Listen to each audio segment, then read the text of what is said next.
our chapter is the largest chapter in the country. Is that still stands correct? Yes. So that's that I think surprises people, even those of us who live here and we think Columbus is amazing and we know it's a good place to do business and tons of opportunity. It's like when we say we're the largest chapter in the country, people are like, who would have thought? Yeah, right. Yeah, it's not New York. Not New York, not Chicago, not the West Coast. Mm-mm. It's Columbus. That's right.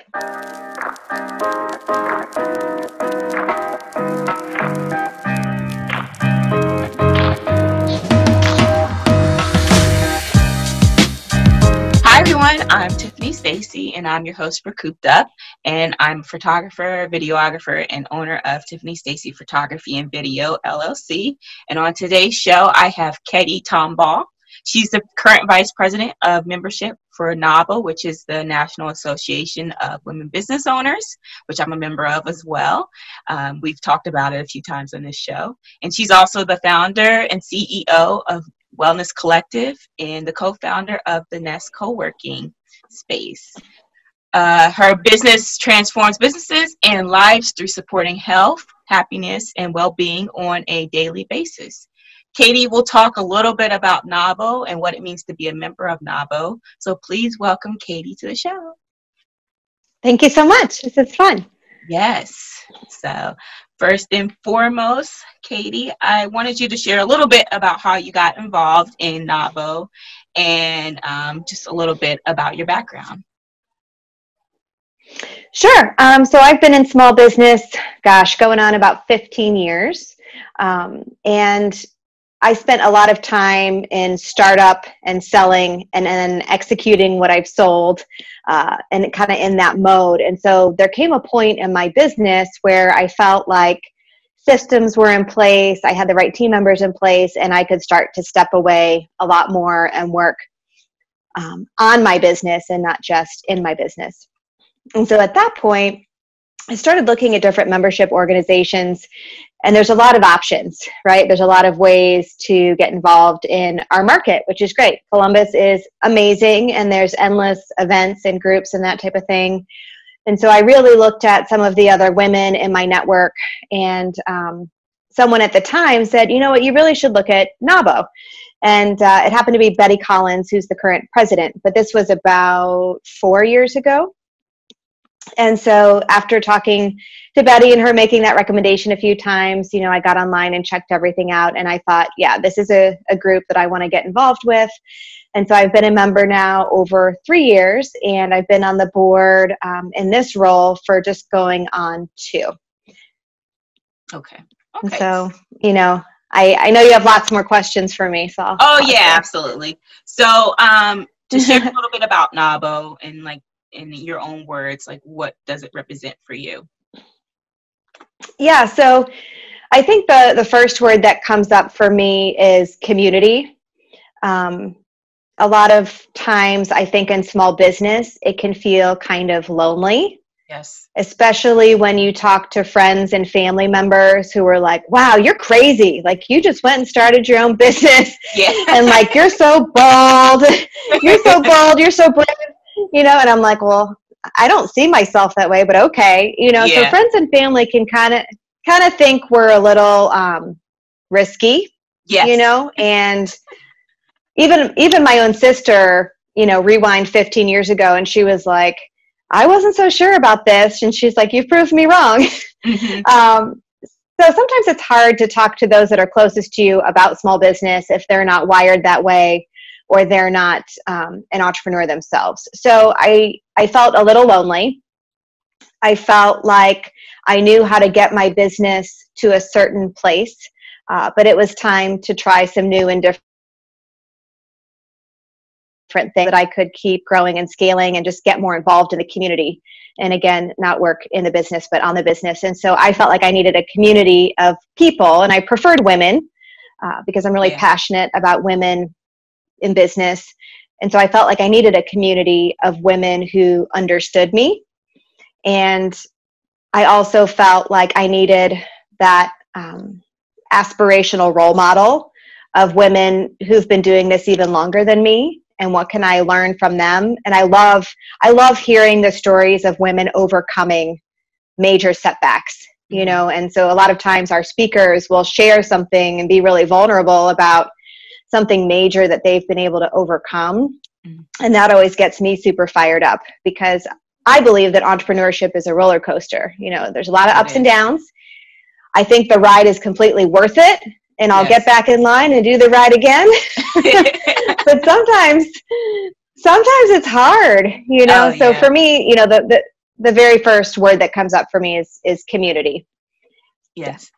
Well, and I think that, like, and you said something about, you know, you wanted to be around women business owners. And I think we're kind of unique in the sense that we deal with things that maybe, nothing against our male counterparts, but there's things that we deal with as women. You know, I know that something that's come up in some of our luncheons is that we deal with like imposter syndrome more so than our male counterparts. And it's just dealing with those types of issues and, you know, things that kind of get you down as an entrepreneur, and things that you, like you were saying, that you can't explain to your family and friends. It's just nice knowing that you have a group of women that you can say, hey, this is what I'm going through. And they're like, yeah, I know, I've been there.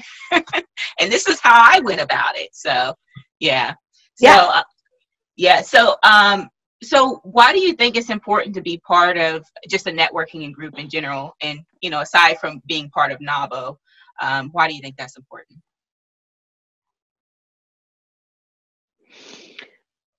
You know, I think it's important because we all have what I call a zone of genius. Like, we all have an industry that we know really well, right? And that's kind of that itch that I'm going to start my own business because I know my industry really well and I have this idea and I'm going to run with it. But it doesn't mean that you're good at all the things necessarily. You know, you probably have some strengths, you have really strong industry knowledge. So I think there's a lot of challenges in small business about learning all the different facets of business. And so I think by being a part of a membership where you can, again, learn from multi-generational pool of women, but again, you can start to uncover what you might not know about business. Yeah, that's so true. Start to kind of build your toolkit. But then it also gives you this access to people who might be able to fill some really powerful gaps for you.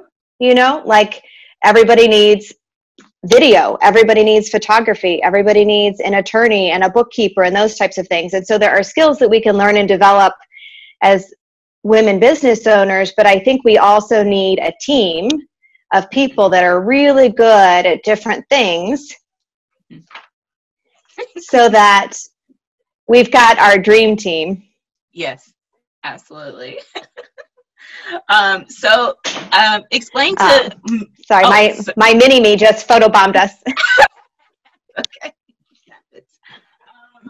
I was going to ask you, so as far as NAWBO is concerned, what types of things can you get involved in as a member? If I'm someone from the outside looking in, what could I get involved in if I was interested in this group?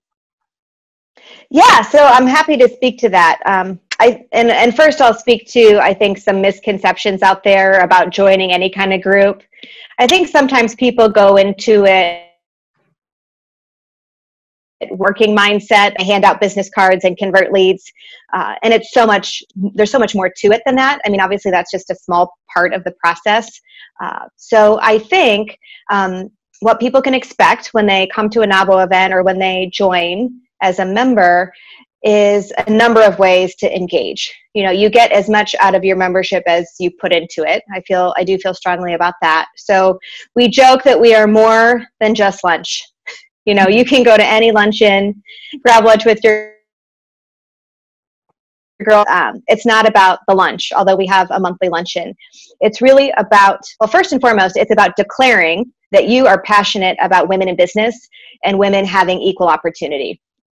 Yes. You know, we don't want being a woman to mean that we have anything less than. You know, we deserve equal compensation, equal opportunities, equal leads and RFPs on the table. You know, so first and foremost, we want women to be set up for success and we believe that women need a voice, and we believe that there's a lot of work to do yet.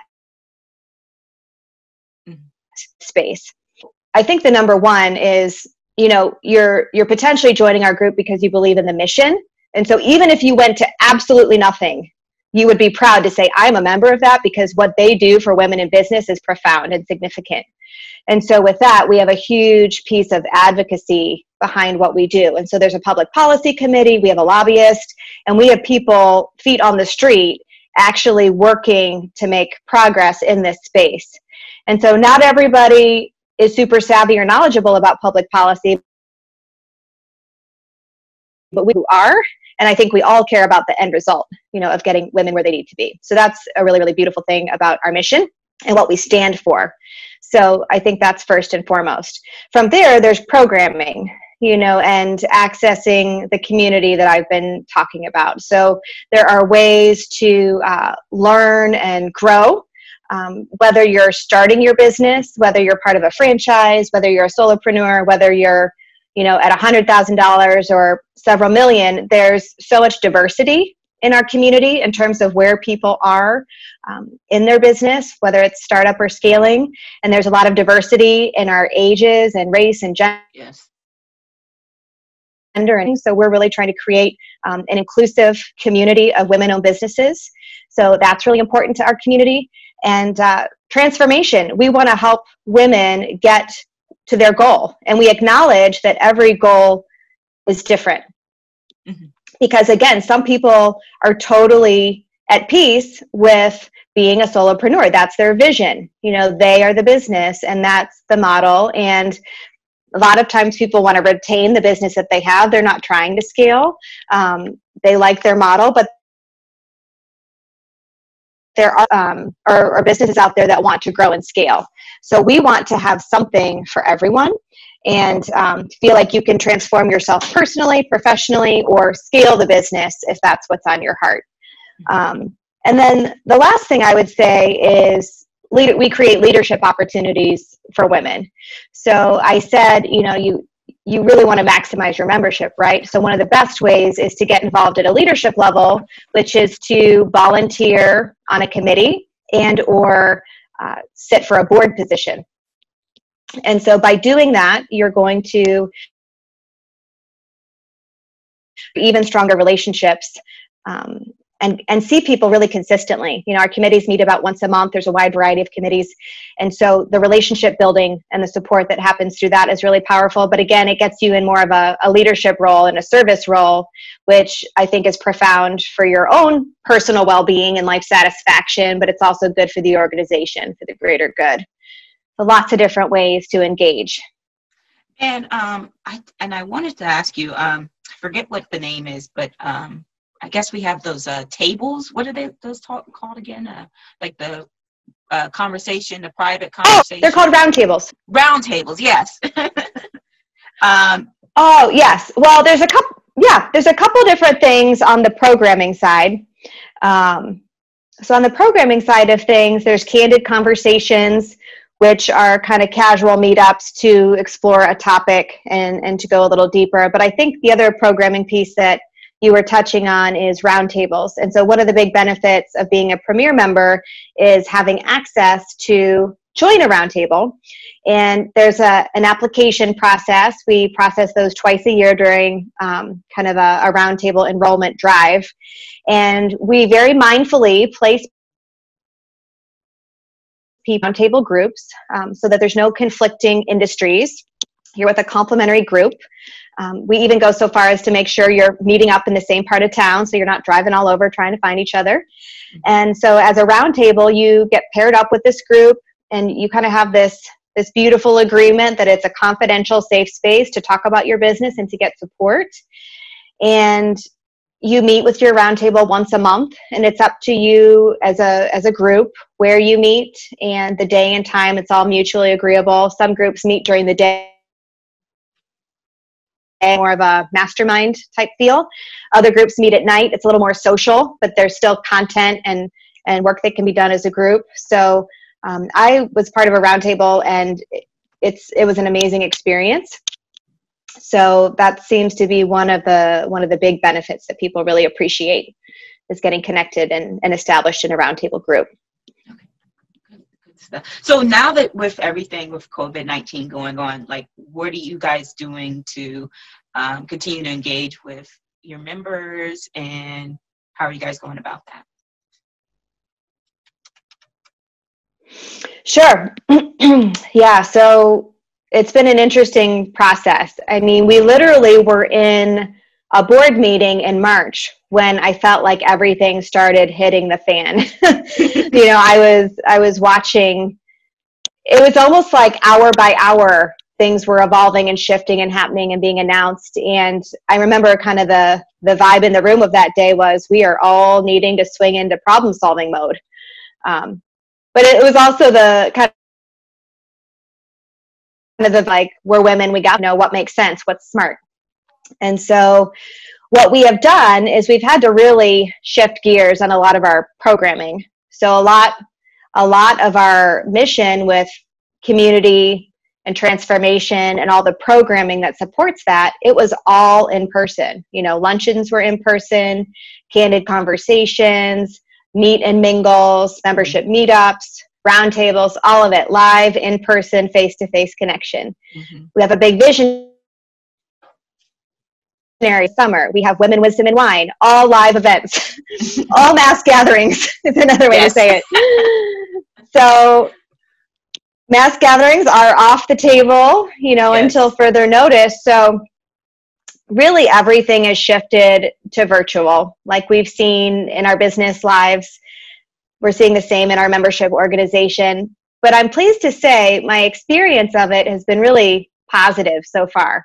We've had really nice engagement. We have lots of people hopping on from home, and to up the programming, we're able to do so much more actually from a programming perspective, because it's virtual and because people are homebound right now. And what I haven't mentioned so far on this interview is that we are a local chapter, right, of NAWBO. So we're NAWBO Columbus, but there's a national body that oversees all of the local chapters. And so what we're seeing happening now is NAWBO National has a significant amount of weekly programming. So they basically have virtual programs diving into very relevant topics for navigating COVID-19, funding, variety of things. So National is doing things 3 times a week, but then our local chapter is doing additional programming once to twice per week as well. Mm-hmm. So really, we've ramped up what we're doing, and it feels really good. And actually, in the ad, that I know that our chapter is the largest chapter in the country. Is that still stands correct? Yes. So that I think surprises people, even those of us who live here and we think Columbus is amazing and we know it's a good place to do business and tons of opportunity. It's like when we say we're the largest chapter in the country, people are like, who would have thought? Yeah, right. Yeah, it's not New York. Not New York, not Chicago, not the West Coast. Mm-mm. It's Columbus. That's right. So, let's see.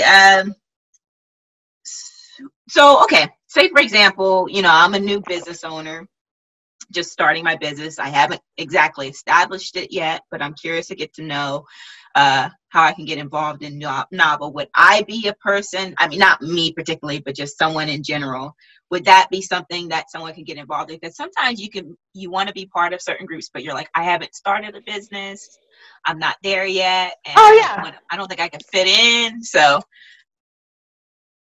yeah, these are all really good questions. So we should have already said, which is guests are always welcome at a variety of our programs. What National is doing as a give back is making all of their programming, these 3 virtual programs that are happening every single week, they are open to guests for free and members for free. Everything is on the table from National right now as a give back initiative to support women in business and to get everybody through this time. What we're doing at the local level is we have tons of events and programming that's open.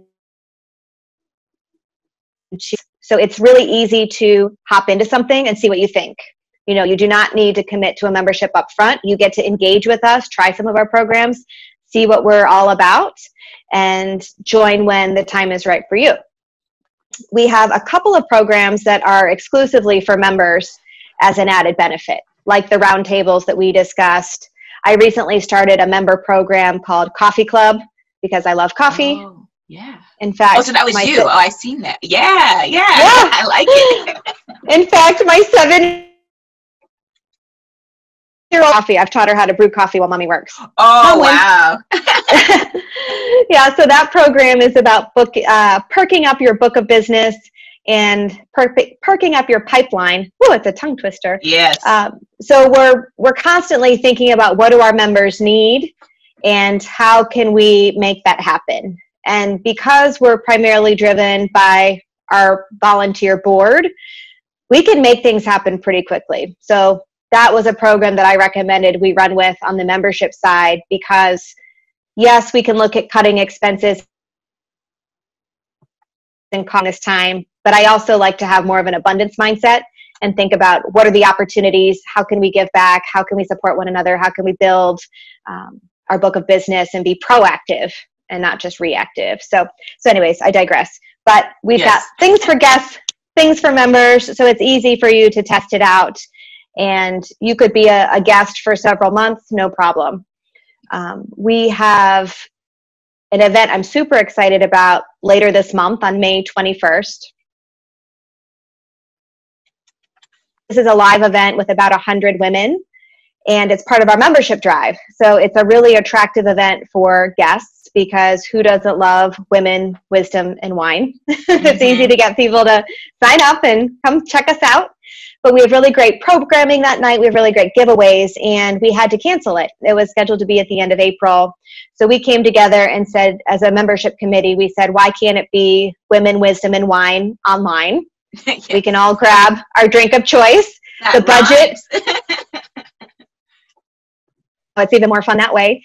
And then, you know, it actually saves a ton of budget because we're not producing an event that has expenses. We're not buying the wine. You know, grab your drink of choice, hop onto Zoom, grab your headset, and connect with women and really get to know us better and make it casual and fun. And we're still going to give away prizes. I love giving away prizes. I feel like Oprah, surprise and delight. Yes.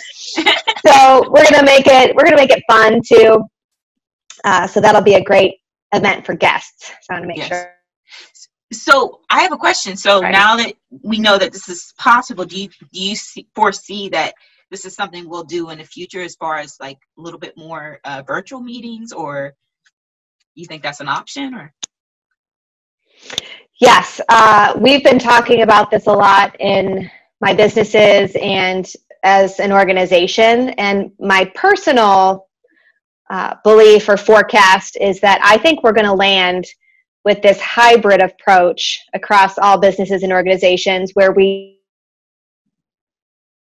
face-to-face as we're able, and we resume and retain some in-person programming and meetings and so forth. But I think it'll be more socially acceptable to book virtual get-togethers, and I think people will see some benefit to it as well, that it's easy to engage that way. So I think there'll be this hybrid approach of maintaining more virtual than ever before and then resuming the in-person as well. So I think that's a silver lining out of all of this, is everybody's had to get really good at technology really fast.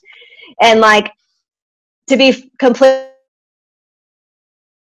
I am very uncomfortable on video. Oh, really? And, I can't tell. Yeah. Well, I can't tell. Very good. So I've had to just get over that real quick. Yes. You know, so there are some silver linings to what we're going through, and it unlocks new skill sets and new capabilities and new potential.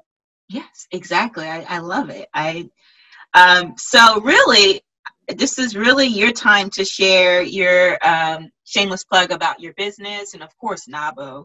You know, any last words and your contact information, social media, etc. Sure. So I'll just, kind of say in my own words what what I do in my business life. So I mentioned I've been in business for about 15 years. My current business I've had for 13 years. It's called Wellness Collective. And we are unique in that we layer health and wellness into the workday. So we really focus on workplace wellness. We are hired by the employer for the benefit of the employees. And so it's a really, because it's hard to adult and practice amazing self-care. And so we really lobby on behalf of the employees by, selling to the employer and supporting them and their employees with health, well-being, and happiness. And that unfolds a lot of different ways. A really common program for us is group fitness programming. Yoga, meditation is really increased with everything that we're going through right now. We do a lot of team building and consulting with human resources on how to support people with, again, their health and well-being. And we work with organizations of all sizes in all industries. So we really say that when a company is ready to invest in their teams and show them how much they care about their health and well-being, mentally, emotionally, etc., where they're ready to help them. So fast forward many years, and a girlfriend of mine and I were shopping for office space, and she said, let's just start a co-working space. And I'm like, really? I'm like, I thought this. And she's like, no, I think we should think a little bigger. So fast forward, and we started the Nest Co-working, which is just a boutique co-working space and community in Westerville, Ohio. So we're not too far from Easton, actually. We're pretty far south in Westerville. So that's where my primary office is. So Wellness Collective office is within the Nest, my other business. And I have some other passion projects I do, but I'll bring it back to NAWBO and just let people know that, again, I'm the VP of membership. It's my job to share, to understand what we're about, what membership looks like, not only as a guest, but as a member. It's important to us that once people become a member, that they stay a member. So I'm really here to make sure that everybody has an amazing experience and gets the most out of their membership. And so I'm really easy to get a hold of. I am on LinkedIn. It's Katy, K-A-T-Y, Tombaugh, T-O-M-B-A-U-G-H. So you're welcome to find me on LinkedIn. I'm also active on Facebook and Instagram. That's about the extent of my... I am not a millennial. I identify as Gen X. Oh, gotcha. But yeah, I love meeting people. My personal mantra is that life is about the people you meet and what you create with them. So go out and start creating.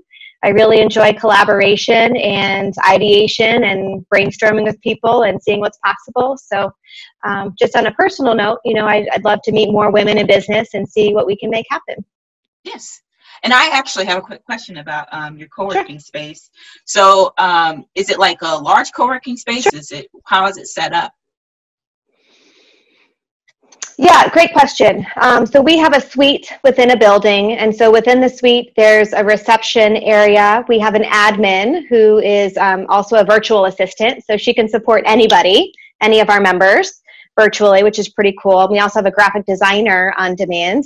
And so there's a reception area when you walk in, and then we have 5 private offices, and those can be used however someone sees fit. They're large enough for more than one. And Collective has 1 private office, but I could have 5, 6 people working in there at one time if I wanted to. So they're nice size offices, and 4 of the 5 offices have windows, and it's really, really nice. We have a small conference room, and that conference room accommodates about 6 people, and then there's a patio off of that. So if you wanted to host a happy hour or do something outside, that's kind of nice. We have a partial kitchen with refrigerator and free snacks, bottomless coffee, we say. Endless amount, which we love. We have a small business center. We have a small business center, so it's easy to copy, scan, all those things. And then we have what we call a quiet room, which if you think about what you might want to get when you go to the library, like you just want quiet space where you can get into flow, we have one quiet room. And that's been really popular with women who write. And so we have a couple of authors that come at night or on the weekend, and they just write while they're there. So I think that's pretty beautiful. That's cool. That's very nice. And it loops back around to our reception area. We do have a training room too, and the training room could accommodate more like 25 if you were hosting like a workshop or a small conference. And I'm assuming that you guys, I feel like I've seen some of our events hosted. Is that, am I correct on that? Yeah, we've hosted NAWBO before. Yep, we sure have. That feels like, I've seen that. So yeah. But yeah, no, thank you for sharing all the information with us. I don't know if you wanted to share. On the NAWBO front, do we have any upcoming events coming up? Monday, May 11th, we have what's called a membership meetup. Membership meetups are free. We do ask that you register through the NAWBO Columbus website to get the Zoom link. And so membership meetups are meet new women in business and learn all about membership, whether you're considering joining or whether you are an existing member and you're wanting to become more engaged or more active. Or it's just a chance to come and meet women and learn about their businesses. And it's very organic, very casual. And at our last meetup, we talked a lot about problem solving and what's everybody doing right now. So it's just a nice supportive environment. So that's on Monday, May 11th. Then we have a coffee club, which is on Friday, May 15th at 8 a.m. Really about generating leads, converting leads, sharing best practices, sharing what you know about your industry, and helping one another to problem solve and navigate the sales cycle, which I really kind of geek out on sales, so I'm having fun with that. And then May 21st is Women, Wisdom, and Wine online. And so all three of these membership events are on the NAWBO Columbus website. So if you just Google NAWBO Columbus, it'll take you to our homepage, look for calendar, and it's really simple to RSVP. You have them all set up on Facebook as events, as virtual membership meetup, NAWBO Coffee Club, and Women, Wisdom, and Wine online. But sometimes when you're searching for those things, it's kind of hard to find the right one.